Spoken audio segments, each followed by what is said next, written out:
Le prophète alayhi salatu wassalam, il disait à Abu Bakr et à Omar, si vous voyez Ouais, une personne qui s'appelle Ouais, allez le voir et demandez-lui de demander pardon à Allah pour vous. Regardez, subhanallah.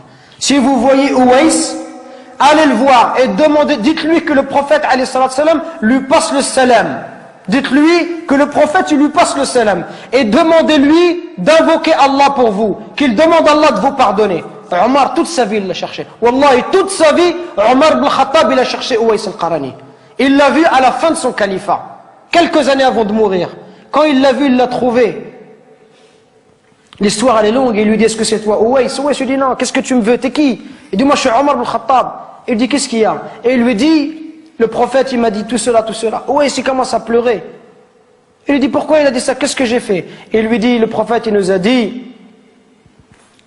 si on te voit que tu demandes pardon à Allah, et que tu avais la peste et que tu as été guéri, excepté la taille d'une pièce dans ton dos, parce que tu avais une mère, et que tu as été bon envers elle. Ouais al-Qarani, à l'époque du prophète, alayhi salatu wassalam, il était croyant.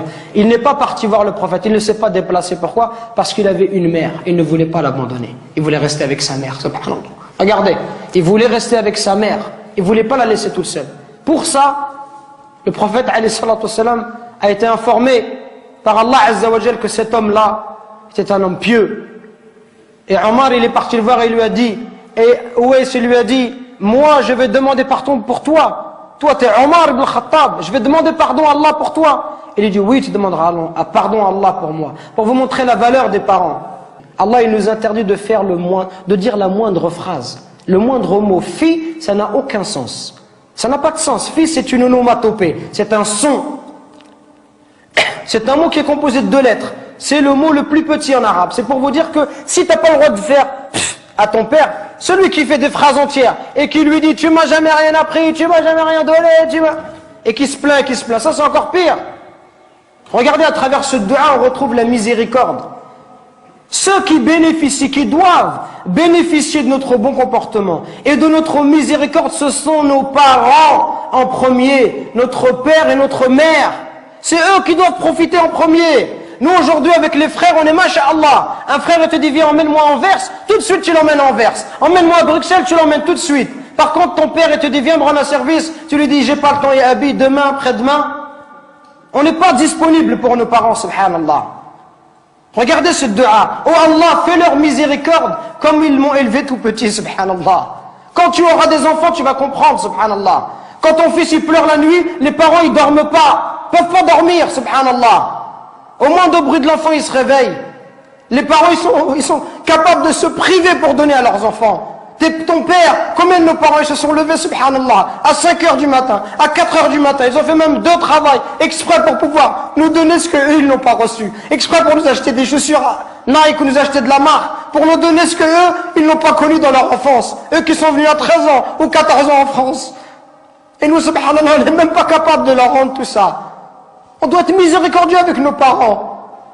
On doit les aimer, leur montrer de l'amour. Quand ils sont vieux, on doit être auprès d'eux, leur accorder du temps. Mais nous, quand on est marié, on préfère notre femme, on préfère nos enfants. Même le pont, certains, si sa femme elle va se disputer avec ses parents, il va toujours prendre le parti de sa femme, subhanallah. Il va faire des cadeaux à sa femme, mais jamais à sa mère. Il va emmener sa femme, il va jamais emmener sa mère.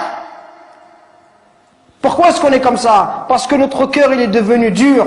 Al-Hassan al-Basri, rahimahullah, le jour où sa mère, elle est décédée, il pleurait. On lui dit, ya Hassan, t'es un imam et tu pleures. Comment est-ce que tu peux pleurer? Il dit, je ne pleure pas parce qu'ils sont décédés, je pleure parce qu'une des portes du paradis est fermée. Et c'est la même chose qu'on doit se dire. Et Wallah, c'est ce que je suis en train de me dire moi-même. Qu'on parle, conférence après conférence, khutbah après khutbah, et on dit comportez-vous bien, comportez-vous bien. Et wallah, on est insouciant avec nos parents. Jusqu'au jour où nos parents vont mourir, et là on dira subhanallah, j'aurais voulu faire le bien, j'aurais voulu rester auprès d'eux, j'aurais voulu les accompagner, j'aurais voulu les consoler, j'aurais voulu les aider comme ils m'ont aidé, leur donner comme ils m'ont donné, patienter avec eux comme ils ont patienté avec moi. Qu'on se réveille avant qu'il soit trop tard, subhanallah. Qu'on se réveille avant qu'il soit trop tard, avant qu'on ne regrette. Et avant qu'on dise j'aurais aimé faire le bien, j'aurais aimé voyager avec mon père, j'aurais aimé passer du temps avec lui, j'aurais aimé rester juste m'asseoir, boire un verre de thé, parler avec lui, qu'il soit heureux.